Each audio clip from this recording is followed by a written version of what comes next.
여러분 1년을 되돌아보시면서 제일 하나님 앞에 감사한 내용이 뭐세요? 저는 오늘 말씀을 준비하면서 내가 1년 동안 하나님 앞에 제일 감사한 것, 아니 한평생 동안 내가 하나님 앞에 제일 감사한 게 뭘까? 라는 고민을 하면서 오늘 말씀을 준비했습니다. 제가 사실 지금은 안경을 안 쓰고 있지만 7살 때부터 이제 TV를 보거나 누군가를 바라볼 때 이렇게 찌푸렸다고 해요. 그래가지고 저희 어머니가 왜 그러지? 이상하다 해가지고 안과를 갔더니 눈이 안 좋은 거였어요. 그래서 제가 7살 때부터 이제 안경을 쓰기 시작했는데 시력이 마이너스 4.0, 4.75 그리고 난시까지 있었습니다. 그래서 제가 옛날에 사진을 보면요. 안경이 이렇게 두껍고 알이 이렇게 아시죠? 눈이 더 작은데 더 작아 보이는 거. 그렇게 제가 했는데 안경을 쓰는 게 얼마나 불편한지 아마 안경을 써보신 분들은 아실 거예요. 자다가 딱 아침에 일어나면 제일 먼저 찾는 게 뭐냐면 안경입니다. 더듬어요. 안경 어디다 놨지? 막 더듬다가 안경 탁 잡아가지고 안경을 쓰면 그제서야 그 뿌였던 세상이 밝아지기 시작해요. 참 신기하죠. 저는요, 사실 제 어릴 때의 모습을 봤지만, 제 얼굴을 봤지만, 그 시력이 안 좋아서 그런지 뭔가 선명하게 삶을 또 인생을 제 모습을 제대로 보지 못한 뭔가 이렇게 둔하고 답답했던 게 있었던 것 같아요. 특별히 목욕탕을 가면 여러분 목욕탕에 가면 이렇게 김이 서리니까 안경을 벗잖아요. 그래서 이 안경을 벗고 목욕탕에 가잖아요. 그러면 이 목욕탕이 뿌연 안개가 있어서 저는 어떻게 생각했냐면 목욕탕에 가면 모든 세상이 다 뿌옇구나. 그래서 내 부끄러움을 그냥 이 뿌염에 잘 가릴 수 있겠구나. 이런 착각을 했던 거예요. 그리고 이렇게 목욕탕을 다녔었는데 제가 얼마 전에 이제 라섹을 하고선 라섹 수술을 하고 눈이 딱 밝아지게 된 거예요. 이 시력이 좋아지니까 인생이 바뀌기 시작하는 거예요. 모든 게 선명하고 뚜렷하게 보이기 시작하더라고요. 그리고 제가 착각하던 걸 알게 됐어요. 목욕탕에 모든 게 뿌연 게 아니라 정말 깨끗한 눈으로 가니까 더 선명하게 보이더라고요. 사람들의 모습이 적나라하게 더 선명하게 보이는 거예요. 그러면서 인생을 생각해 봤을 때 하나님 앞에 참 감사한 게 하나님 제가 이 눈이 회복되어서 정말 똑바로 볼 수 있게 된 것을 너무 감사합니다. 그거 끝나는 게 아니라 영적으로 봤을 때 내가 예수를 믿고 구원을 받고 영의 눈이 열려서 정말 하나님이 누구신지, 신앙이 무엇인지, 인생이 무엇인지를 다시 한번 깨닫게 된 것이 저에게는 큰 감사 제목입니다. 오늘 본문에서 이 실로암 연문에서 나오는 이 눈을 먼 맹인, 이 맹인에 대한 이야기가 나오는데요. 성경을 보면 참 재밌어요. 마태복음, 마가복음, 누가복음, 요한복음. 이것을 우리는 복음서라고 말을 하고 있잖아요. 근데 이 복음서마다 메시지를 전달하는 메시지의 표현 방식이 좀 다릅니다. 예를 들어서 누가복음 같은 경우에는 이 누가라는 의사가 데오빌로라는 총독에게 쓴 편지죠. 그래서 이 누가복음을 보면 굉장히 이 의사처럼 사실에 기반해서 사실대로 정확하게 기록한 내용들을 꼼꼼하게 볼 수 있어요. 자, 그런데 우리가 보고 있는 이 요한복음은 조금 다릅니다. 이 요한복음은 사실을 기반하지만 그 사실 위에 뭐가 있냐면 영적인 의미를 담고 있다라는 거예요. 할렐루야. 그래서 오늘 등장하는 이 맹인은 물론 예수님께서 2000년 전에 이 육적인 맹인, 눈이 보이지 않는 맹인을 치유하시고 회복하신 역사이기도 하지만 동시에 우리에게 뭘 전해주고 있냐면 영적인 맹인이 있다라는 거예요. 이 영적인 맹인의 눈이 열어져야 된다라고 예수님은 이 오늘 메시지를 통해 우리에게 말씀하시는 줄 믿습니다. 여러분 오늘 메시지를 통해서 우리의 닫혀졌던 영안이 열어지는 놀라운 역사가 일어나기를 예수님의 이름으로 축복합니다.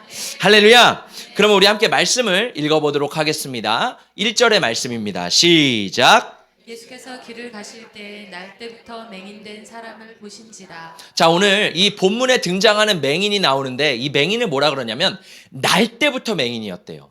태어났을 때부터 맹인으로 태어났다라고 합니다. 여러분 맹인은 두 종류가 있죠. 하나는 후천적인 시각 장애를 가진 사람이에요. 태어났을 때 어렸을 때는 눈이 잘 보이다가 어느 순간 어느 순간 눈이 보이지 않게 된 거예요. 이 사람들은 그래도 부모님의 얼굴이 누군지, 또 우리 가족의 얼굴이 누군지, 세상의 그 푸른 하늘과 이 가을이면 이 낙엽이 떨어지고 이 아름다운 꽃들을 아마 머릿속에, 이미지 속에 있을 거라고 생각을 해요. 그런데 이 다른 맹인, 선천적인 시각 장애인들이 있습니다. 이 사람들은 어떠냐면 태어났을 때부터 어둠인 거예요. 태어났을 때부터 아무런 이미지가 없어요. 부모님의 얼굴이 어떤지, 사람의 얼굴이 어떻게 생겼는지, 뭐 꽃이 어떻게 생겼는지, 하늘이 어떻게 생겼는지 아무런 것도 알 수 없는 그러한 철저한 암흑 가운데 있는 사람이 오늘 등장하는 맹인입니다. 제가 이 맹인의 모습을 보니까 어느 날 영상을 봤는데 혹시 여러분 보셨을지 모르겠어요.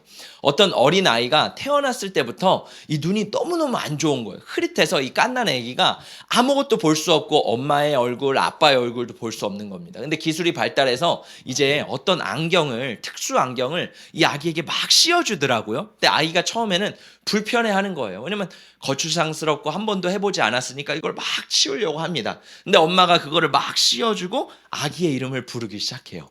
근데 아기가 그때 엄마의 목소리를 듣고 엄마를 딱 바라보는데 인생 처음으로 엄마의 얼굴을 본 거예요. 인생 처음으로 아빠의 얼굴을 본 거예요. 그러면서 이 아이의 동공이 막 커지면서 막 기쁨과 환희를 막 참을 수 없는 그 아기의 모습처럼 오늘 나오는 이 맹인도 마찬가지예요. 태어났을 때부터 아무것도 볼 수 없는 그런 인생이었는데 오늘 예수님께서 이 사람을 만나 주셨다라는 겁니다. 여러분, 과연 이 사람만 태어났을 때부터 맹인이었을까요? 저는 오늘 말씀을 통해서 이 실로암에서 예수님을 만났던 맹인이 바로 누구를 상징하냐면 하나님을 떠난 모든 인간들, 우리를 포함한 하나님을 떠난 모든 사람들을 상징합니다. 할렐루야. 그래서 하나님을 떠난 사람의 특징이 있는데 하나님을 떠난 사람들은요, 영적으로 맹인이라는 거예요. 태어났을 때부터 우리는 죄악 가운데서 태어났고 영적인 맹인이었기 때문에 여러분, 우리는 육신의 눈으로 본다고 하지만 사실 우리는 무언가를 본다고 하지만 영적으로는 모든 사람들이 영적인 눈이 가리워져서 진리를 보지 못하고 구원을 받지 못한 맹인이 바로 우리였다라는 겁니다. 할렐루야. 자, 하나님이 이 세상을 창조하셨을 때는요, 세상이 참 아름다웠어요. 그렇죠? 세상의 에덴 동산과 모든 것들이 완벽한 모습이었습니다. 하나님이 사람을 흙으로 지으시고 생기를 그 안에 불어넣으시니 사람이 생명이 됐어요. 사람이 정말로 영적인 존재가 되었습니다. 영의 눈이 열려 있었던 거예요. 그건 무슨 의미냐면 하나님을 감각하고 하나님과 교제하고 하나님과 대화했던 게 원래 우리의 모습이었다라는 거예요. 근데 문제는 뭐예요? 죄가 인간 가운데 들어오기 시작하면서 모든 것이 어긋나고 파괴되기 시작했습니다. 영적인 눈이 열려 있었는데 죄로 말미암아 영적인 눈이 가려지기 시작한 거예요. 원래 하나님과 교제했던 인간이 하나님과 단절하기 시작했다는 거예요. 그러면서 이 세상 사람들을 보면 뭐래요? 하나님을 보지 못합니다. 그리고 끊임없이 이렇게 말합니다. 하나님이 어디 있어? 하나님 있으면 좀 나아보라 그래. 결국 자기가 왕이 되어서 자기가 하나님을 바라보지 못하는 그러한 인생들, 아마 그런 인생들을 우리가 살다가 예수님을 만나서 우리의 영이 열어진 줄 믿습니다. 영국의 어떠한 부흥사가 이런 얘기를 했다고 합니다. 길을 지나가는데 재밌는 광경을 보게 된 거예요. 여러분, 돼지가, 여러 돼지들이요, 사람을 쫄쫄쫄쫄 따라가는 거예요. 신기하지 않으세요?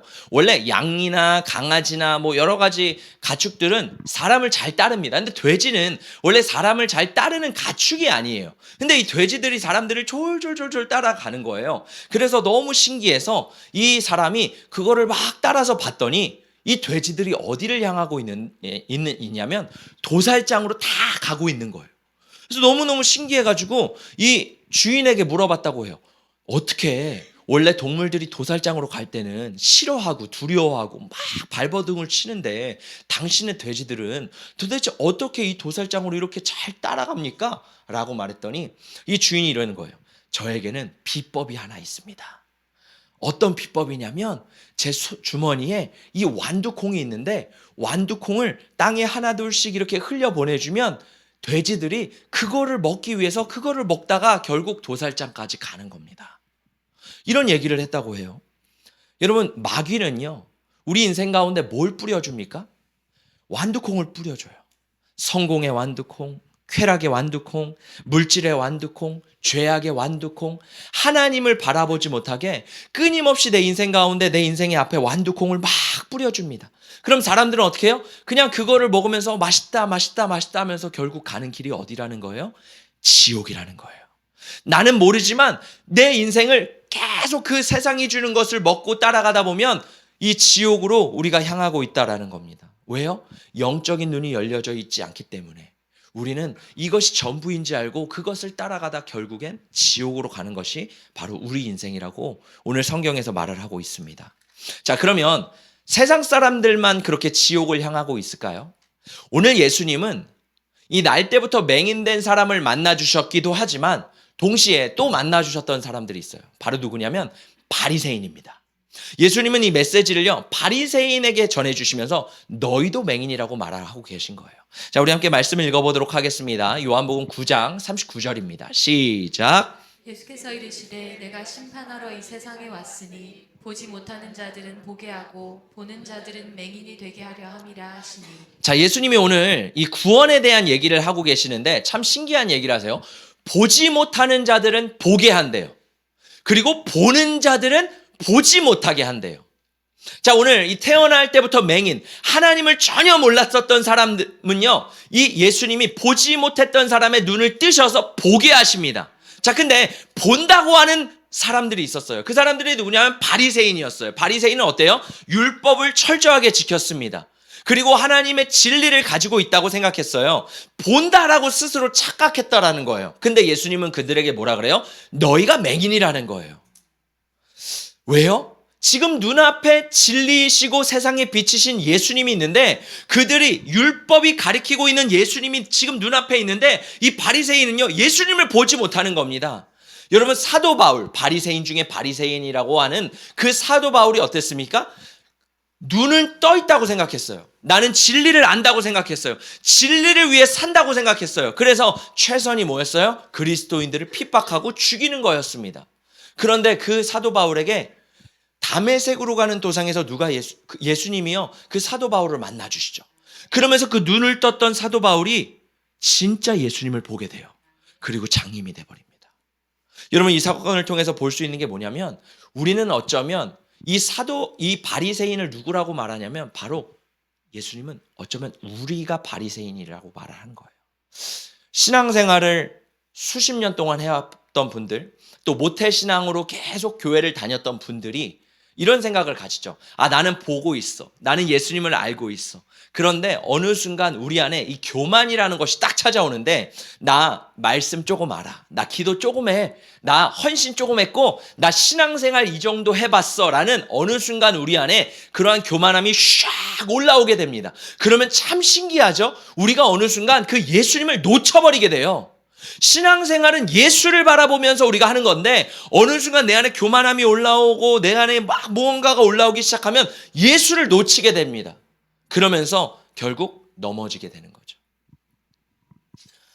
제가 신앙생활을 하면서 저도 뭐 몇십 년을 신앙생활을 했습니다. 모태신앙이었습니다. 그럼에도 불구하고 목회자임에도 불구하고 제가 하나님 앞에 불시기도회 때 이 앞에 엎드려서 기도하는 기도 제목 중에 하나가 뭐냐면 하나님 저에게 은혜를 좀 주세요.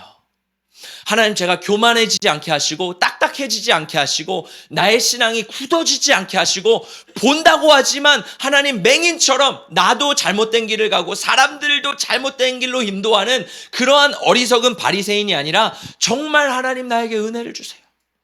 제가 하나님 앞에 끊임없이 기도를 하고 있습니다.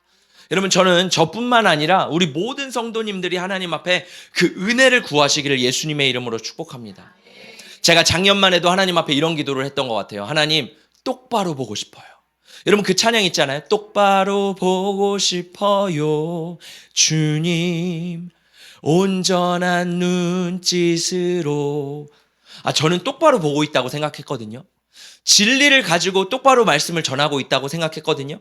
근데 기도하면 기도할수록 하나님 앞에 제 영이 하나님 앞에 울부짖는 건 뭐냐면 하나님 저 똑바로 좀 보고 싶어요. 똑바로 좀 걷고 싶어요. 정말 제가 목회자고 뭐 예수님을 믿는다 다 떠나서 정말 예수 똑바로 보고 싶습니다. 정말 예수님 똑바로 보고 걸어가고 싶습니다. 제가 하나님 앞에요, 이 기도 제목을요 몇 달씩 했어요. 그러면서 내가 똑바로 가고 있는 거 맞나? 여러분 우리도 그렇잖아요. 신앙생활을 하다 보면 목사님 저 똑바로 가고 있는 거 맞아요? 목사님 저 제대로 하고 있는 거 맞죠? 목사님 저 잘하고 있는 거 맞죠? 근데 우리가 오늘 말씀을 통해 봐야 될 건 뭐예요? 내 영적인 눈이 열려서 내가 정말 예수를 바라보고 있다면 내 생각에는 잘못 가는 것 같지만 그 길은요 온전히 걸어가고 있다라는 거예요. 근데 나는 잘 가고 있어. 나는 착각하고 있어. 근데 예수를 바라보지 않고 걸어가고 있다라면 어쩌면 우리는 잘못된 길로 이 돼지들처럼 도살장으로 지옥으로 가고 있다라는 겁니다. 여러분 제가 이번에 금요일 날 키퍼스 처치가 왔잖아요. 그래서 선교사님과 간사님들이 많이 오셔서 막 많은 교제들을 했습니다. 제가 보니까 우리 선교사님들이 오셔서 거의 12시간을 우리 교회에 있었더라고요. 거의 뭐 오후 2시 반에 도착해서 세팅하고 예배 준비하고 리허설하고 함께 식사하고 교제하고 예배 끝나고 또 저희 교회 음향 잡아주고 집에 간 시간이 새벽 1시였어요. 그 1시에 별내까지 남양주까지 가신 거예요. 와 진짜 감사하잖아요. 근데 제가 그 선교사님들이랑 얘기를 해보면서 참 은혜가 많이 됐어요. 왜냐하면 그 공동체가 있거든요. 그 김성교 선교사님이 이끄는 공동체가 있는데 이 공동체에 들어오기 위해서는 어떻게 해야 되냐면 재정을 0으로 만들어야 돼요. 무슨 의미냐면 어떤 사람은 뭐 돈이 뭐 통장에 뭐 몇천만 원이나 몇백만 원이나 있을 거 아니에요. 그걸 다 0으로 만들어야 돼요. 누구에게 나눠주거나 뭐 가족에게 주거나 어쨌든 0으로 만들어야 되는 거예요. 그리고 또 한 가지가 있더라고요. 빚이 있는 사람도 안 돼요. 빚이 있으면 빚을 다 갚아야 돼요. 빚을 다 갚아서 어쨌든 제로로 만들어. 뭐냐면 하나님 앞에 내 인생을 리셋하기 위해서 하나님 앞에 모든 것을 다 0으로 제로로 세팅하고선 거기 들어와서 하나님 앞에 사는 거예요. 왜? 하나님만 의지하기 위해서. 자, 그런데 제가 막 이 하나님을 위해 살겠다고 온 간사님들과 이야기를 하면서 간증을 듣는데 어떤 간사님이 이런 얘기를 하더라고요. 자기는 자기는 어디에 살았냐고 물어보니까 거의 막 강남, 용산 이렇게 부자 동네만 살았더라고요. 근데 중학교 때 호주로 유학을 갔대요. 그래서 중학교, 고등학교, 대학교를 나왔는데 자신이 막 유학을 하면서 살다 보니까 아무래도 인생을 좀 잘 안 맞은 거예요. 유학이 잘 안 맞은 거예요. 그래서 인생을 삐뚤어 살고 내가 원하는 대로 살고 막 살다가 이렇게 나 살면 안 되겠다. 나 좀 똑바로 살아야겠다. 해가지고 자신의 모든 재정을 0으로 만들고 간사로 헌신했다라는 거예요. 또 어떤 간사님 이야기를 들어보니까 그 간사님은요. 세상의 만족을 추구하기 위해 여기도 갔다 저기도 갔다 이것도 하고 저것도 막 수많은 걸 다 하다가 결국 끝내 안 되겠다. 내 세상에 만족이 없어서 나는 정말 내 인생을 하나님 앞에 헌신하고 선교사로 드려야겠다 해서 들어온 자매도 계시더라고요. 또 어떤 형제는 어땠냐면 신학대학교, 신학대학원 전도사로 8년을 사역을 했대요. 그 정도면 믿음이 있는 거 아니에요? 그렇게 막 열심히 사역을 했는데 사역을 하면서 실패를 맛봤대요. 그러면서 관계의 어려움, 여러 가지 어려움을 맛보면서 하나님이 진짜 살아계신 게 맞을까? 왜 나는 말씀을 전하는지 이 말씀대로 살아내지 못하지? 이 말씀이 진짜인 게 맞나? 여러 가지 현타와 막 어려움이 오기 시작하면서 이분이 막 고민을 하다가 안 되겠다. 나 하나님을 위해서 인생을 드려야겠다 하면서 이 공동체에 들어오게 됐다라는 거예요. 제가 그분들의 스토리를 막 들어보면서 어떻게 이 시대 가운데 20대, 30대 이 젊은이들이 하나님 앞에 인생을 드리는 사람들이 있을까? 할렐루야. 그분들만 대단한 게 아니라 여러분 저는 우리가 이렇게 하나님을 믿는 우리 모두가 대단하다고 믿습니다. 자, 근데 그분들의 공통점이 있다라는 거예요. 어떤 공통점이었냐면 그분들이요 인생 가운데 예수님이 찾아오셨다라는 거예요. 그 사람들의 인생 가운데 예수를 만난 계기가 있었다라는 거예요. 여러분 우리의 인생 우리가 맹인처럼 살아가고 또 어떤 사람들은 나는 보는 것 같으나 맹인 같은 사람들의 인생 가운데 결정적으로 중요한 모멘트가 있는데 그게 뭐예요? 예수를 우리가 만나야 되는 줄 믿습니다. 그냥 귀로 듣고 성경으로 있는 예수님 2000년 전에 있는 예수님이 아니라 오늘 나를 찾아오신 그 예수님을 만나는 그 역사가 우리 가운데 일어나기를 예수님의 이름으로 축복합니다. 그때 그들의 삶 가운데 뭐가 부어져요? 인생의 목적이 부어졌다는 거예요. 내가 왜 살아가야 되는지, 왜 내가 돈 벌어야 되는지, 내가 무엇을 위해 어떤 인생을 살아가야 되는지 예수님을 만났을 때 그것이 부어졌다라는 겁니다. 우리 말씀을 한 번 더 읽어보도록 하겠습니다. 요한복음 9장 2절 3절입니다. 시작. 제자들이 물어 물어 이르되 랍비여 이 사람이 맹인으로 난 것이 누구의 죄로 임함이니이까 자기니이까 그의 부모니이까 예수께서 대답하시되 이 사람이나 그 부모의 죄로 인한 것이 아니라 그에게서 하나님이 하시는 일을 나타내고자 하심이라. 자, 이 맹인을 보면 참 신기합니다. 지금 제자들이 말해요. 뭐라 그래요? 예수님, 이 맹인이 누구의 죄 때문에 이렇게 눈이 먼 겁니까? 자기 죄 때문이에요? 부모님 죄 때문이에요? 무슨 말이냐면 지금 이 사람이 맹인이 됐는데 그 책임이 누구의 책임입니까? 그 당시 유대인들은요, 신체적인 어려움, 불구가 있으면 죄가 있어서 있다고 생각했어요. 우리도 그렇지 않아요? 뭐 조상의 죄 때문에 유교에서, 불교에서 그러잖아요. 조상의 죄 때문에 조상의 죄 때문에 너가 전생에 죄를 지어서 너가 이렇다. 이것처럼요, 유대인들도요, 누군가의 죄 때문에 이 사람이 지금 불구가 됐다라고 생각을 한 거예요. 세상 사람들은 이 맹인을 보고 어떻게 말했을까요? 야, 너는 하나님께 저주를 받은 사람이야. 그래서 공동체에 벗어났잖아요. 아픈 사람들은 공동체 안에 살 수가 없었습니다. 성 밖에서 살 수밖에 없었어요. 사람들이 뭐라 그래요? 너 부모 죄 때문이야. 너 죄 때문이야. 야, 너 회개해야지. 세상 사람들은요, 이 맹인에게 끊임없이 그렇게 말했을 거예요. 이 맹인은 스스로 어떻게 생각했을까요? 그래, 맞아. 내가 죄 때문에 그렇지. 우리 부모님 때문에 그렇지. 나는 쓸모없는 존재야. 나는 실패자야. 나는 태어나지 말았어야 될 존재야. 끊임없이 자신의 영혼을 짓누르고 짓밟고 어둠 가운데 스스로를 가뒀을 겁니다. 이게 바로 이 맹인의 삶이었다라고요. 자, 그런데 이 맹인 가운데 예수님은요, 그렇게 말씀하지 않으세요. 너 죄 때문이야. 너희 부모 죄 때문이야. 라고 말하지 않으시고 오늘 예수님 뭐라 그래요?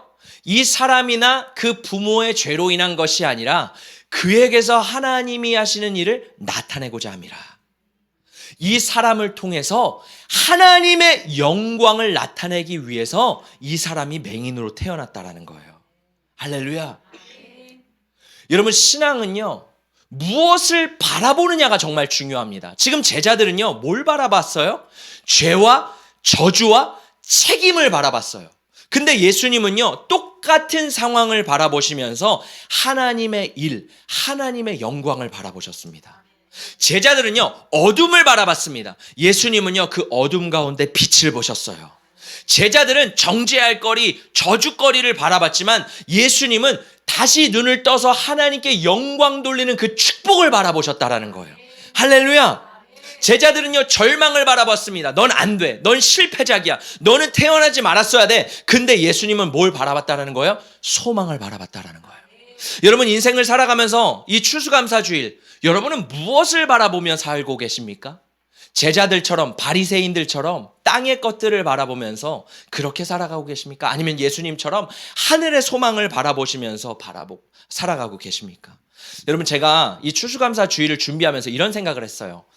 왜 하필 추수감사주일을 이렇게 드릴까? 왜냐면 우리가 주일날 하나님 앞에 와서 감사해도 되는데 왜 굳이 추수감사주일을 이렇게 만들었을까? 하나님은 유대인들에게 왜 굳이 절기를 만들어서 절기 때마다 하나님 앞에 나오게 하고 예물을 드리게 하고 감사하라고 말씀하셨을까? 생각을 해보니까요, 우리는요, 참 신기해요. 인간은요, 땅의 것만 바라봐요. 인간은요, 감사한 걸 보지 못해요. 늘 원망하고 불평하고 땅의 것만 바라봅니다. 근데 하나님이요, 야, 얘들아, 너네 좀 그러지지 말고 1년에 몇 번이라도 땅의 것을 바라보지 말고 좀 하늘의 것을 바라보며 감사하지 않을래? 세상의 절망을 바라보지 말고 하늘의 소망을 좀 바라볼래? 내가 너희들의 인생 가운데 준 그 풍요와 아름다움과 풍성함을 좀 바라보면서 고마워하지 않을래? 할렐루야! 여러분, 어쩌면 우리가 이 추수감사주일날 또 세상을 바라볼 수 있어요. 절망을 바라볼 수 있어요. 근데 오늘 예수님은 말씀하시는 겁니다. 그렇게 맹인처럼 살아가지 말고 너희의 눈을 좀 떠서 너희들의 삶 가운데 베푸신 은혜와 구원을 좀 바라보지 않을래? 여러분, 저는 오늘 이 말씀을 준비하면서 내가 맹인이었구나. 내가 바로 하나님을 본다고 하지만 보지 못했던 맹인이었구나. 그런데 이 추수감사주일날 내가 진짜 하나님 앞에 감사한 건 뭐냐면 우리가 놓쳤던 그 기본적인 거 뭐예요? 구원받은 거. 우리는 구원을 너무 당연시 여깁니다. 이 세대는요, 이 구원과 은혜를 값싸게 취급해버렸어요. 그래서 당연한 선물 아니야? 당연히 주시는 거 아니야? 이거는 그냥 따놓은 거 아니야? 이렇게 우리는 생각합니다. 근데 오늘 하나님은 말씀하시는 거 그게 아니라는 거예요. 이 구원은요, 하나님이 예수 그리스도의 생명을 그 십자가에서 내어주기까지 우리의 생명을 살리기 위해서 주셨다라는 겁니다. 여러분, 저는 오늘 무엇을 기억해야 됩니까? 나를 위한 그 십자가, 나를 구원한 그 십자가를 우리가 끊임없이 묵상하며 바라보기를 예수님의 이름으로 축복합니다. 할렐루야. 우리 함께 마지막으로 말씀 읽어보도록 하겠습니다. 함께 읽어볼게요. 요한복음 9장 6절에서 7절입니다. 시작. 이 말씀을 하시고 땅에 침을 뱉어 진흙을 이겨 그의 눈에 바르시고 이르시되 실로암 못에 가서 씻으라 하시니 실로암은 번역하면 보냄을 받았다는 뜻이라. 이에 가서 씻고 밝은 눈으로 왔더라. 자, 예수님이 맹인을 치유하시는 장면이 굉장히 흥미로워요. 그쵸? 자, 원래 예수님 같으면 깨끗하게 될지어다, 내가 나음을 입었노라, 이렇게 대부분 말씀하시잖아요. 근데 오늘 말씀은 참 신기해요. 흙에다가, 땅에 있는 흙에다가 침을 뱉어요. 톡! 침을 칵 해가지고 뱉어가지고요, 그 흙과 침을요 이제 짓누르기 시작합니다. 그걸 막 버무려가지고요 진흙을 만드는 거예요. 진흙을 만들 정도면 얼마나 침을 뱉으셨을까요? 침을요 확 해가지고요 계속 뱉었을 것 같아요. 근데 침을 이겨가지고 더러운 건 뭐냐면, 나와볼래? 빨리 나와봐. 두려워하지 말고. 예수님이요 침을 칵 뱉어가지고 팍 해가지고 이거를 딱 해가지고 이겨가지고 해가지고 이 눈에 이렇게 바른 거예요. 불쾌하지? 더 해볼까? 진짜로 해볼까? 안 돼. 들어가 주세요. 아니, 얼마나 불쾌했을 것 같아요. 아, 이게 뭐야? 이게 더럽잖아. 근데 여러분, 여기서 말하는 이 진흙이 의미하는 게 뭘까요? 이 진흙은 여러 가지를 의미할 수 있겠지만, 이 세상 사람들이 저주받았다라고 생각하는 맹인의 인생 가운데 들러붙었던 저주와 정죄와 수치와 낙심과 절망. 여러분, 침 언제 뱉어요? 에이 더러워, 에이 재수없어, 이럴 때 뱉잖아요. 유대인들도 마찬가지예요. 제일 혐오하고 싫어하는 사람 얼굴에 침 뱉는 게 유대인들입니다. 그러니까 이 사람이 평생을 살아오면서 거지로서, 오늘 말씀에 보면 이 사람 거지였다고 나오거든요. 맹인이고 거지입니다. 그 비참하고 수치스러운 사람들이 늘 침뱉던 인생 가운데 예수님이 그것을 바르시는 거예요. 또 바르시는 거예요. 무슨 의미냐면, 그것을 바르고 실로암에 가서 너의 눈을 씻으래요. 이제는 너의 가운데, 너의 삶 가운데 있는 저주와 수치와 모든 모욕들이 그 실로암의 물로 씻어졌다는 거예요. 그래서 너는 더 이상 이전 존재가 아니라, 보라, 이전 것은 지나갔으니 새 것이 되었도다. 새로운 존재라고 예수님 말씀하시는 거예요. 그래서 이 사람은 육적인 눈만 회복된 게 아니라 마음과 영혼의 아픔까지도 회복되는 역사가 오늘의 메시지입니다. 할렐루야. 여러분, 우리의 눈이요 닫혀져 있지만 한번 손을 대보실래요? 이 안에 우리의 삶 가운데 수치와 저주와 날 향한 모든 모욕들이 있어요. 근데 예수님은 이걸 뭐라고 말씀하세요? 실로암에 가서 이것을 씻으래요. 열어보시겠어요? 그때요 우리의 모든 수치와 아픔들이 예수님 안에 씻어지고 회복되고 우리가 진짜 예수님을 바라보게 되는 줄 믿습니다. 그리고 우리의 정체성이 바뀌게 된 거예요. 이 사람은 더 이상 거지가 아니에요. 맹인이 아니에요. 예수님 안에 새로운 존재가 됐어요. 언제? 예수를 만났을 때. 제가 이번에 찬양을 묵상하면서, 여러분, 토기장이라는 찬양 우리 많이 불러봤잖아요. 토기장이 하나님, 그 손에 나를 쥐어 원하시는 대로 나를 빚으소서. 하나님이 토기장이시고 우리는 그릇이래요. 나를 귀히 쓰시든 또 나를 천히 쓰실 때도 있어요. 주인의 쓰심에 합당한 그릇 되기를 원합니다. 나의 삶을 주님의 손에 올려드립니다. 그냥 하나님이 쓰시기 편한 그릇 되게 해주세요. 나의 삶을 주님의 손에 올려드립니다. 주님께서 원하시는 대로 그냥 나를 사용해 주세요. 나를 그냥 주님 앞에 드립니다. 이 고백이 제 마음에 막 와닿더라고요. 예수님을 만났을 때, 예수님께 내 삶을 드렸을 때요, 더 이상 내가 만들어가는 인생이 아니라, 그렇게 지옥에 가는 인생이 아니라 하나님이 나를 만들어 가시고 하나님이 나를 세워가시는 그런 인생으로 바뀐다라는 겁니다. 여러분의 인생은 누구의 것입니까? 여전히 내 겁니까? 아니면 하나님의 것입니까? 자, 오늘 예수님께서 이 맹인에게 뭐라 그래요? 실로암에 가서 씻으라고 말씀하십니다. 실로암을 번역하면 참 신기해요. 이 말씀 어려워요. 실로암은 번역하면 보냄을 받았다라는 뜻이라. 아니 도대체 이 맹인이 보냄을 받았다라는 건지 맥락이 좀 이해가 되지 않잖아요. 이 실로암 번역하면 보냄을 받았다. 누가 도대체 보냄을 받았다라는 걸까? 생각해 봤을 때 여러분 예수님이요 하나님으로부터 이 땅 가운데 보냄을 받으셨다라는 거예요. 이 맹인이 보냄을 받았다라는 게 아니라 오늘 이 실로암은 뭐예요? 하나님이 이 예수 그리스도를 이 땅에 보내셨다라는 거예요. 그리고 실로암에서 이 맹인을 치유하시고 씻으셨고 새로운 삶의 기회를 주셨다라는 겁니다. 할렐루야. 여러분 우리는 이 세상에 비치고 실로암에서 만나는 예수님을 만나야 되는 줄 믿습니다. 여러분 혹시 예수님 만나셨습니까? 그러면 그 예수님을 만났을 때 그 감격을 다시 한번 기억해 봤으면 좋겠어요.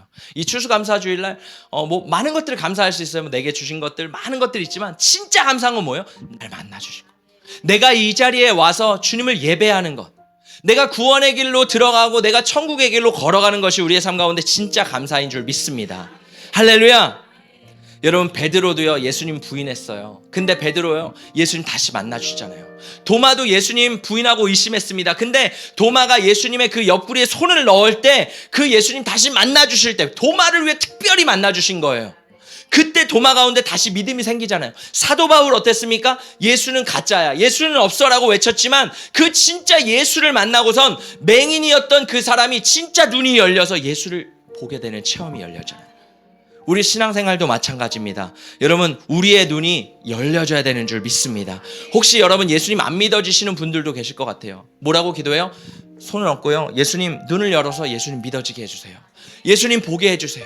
그리고 예수님을 이미 만나셨던 분들이 계시다면 이렇게 고백했으면 좋겠어요. 내 눈을 열어주셔서 감사합니다. 내가 예수님 만나게 하시면 감사합니다. 저도 신앙생활을 해보면서 제 인생을 돌아보니까 제일 행복한 게 지금인 것 같아요. 왠지 아세요? 제 삶이 막 성공하고 화려하고 평탄하고 이래서가 아닙니다. 제 삶도 어려움이 있습니다. 고난도 있어요. 그럼에도 불구하고 제가 진짜 감사한 건 뭐냐면 내가 예수 안에 있다라는 거예요. 여러분 그 평안 아세요? 진짜 내가 예수 안에 있을 때 누리는 평안, 세상이 줄 수 없는 평안, 그거는요 아무리 말해도 몰라요. 내가 진짜 예수 안에 붙어있기 전까지는 그걸 느낄 수 없어요. 저는 이 추수감사주일날 그게 가장 기쁘더라고요. 내가 예수님 안에 있네. 나 잘 가고 있네. 나 진짜 천국으로 가고 있네. 여러분 저는 이 은혜가 이 감사가 저뿐만 아니라 우리 모두에게 부어지기를 예수님의 이름으로 축복합니다.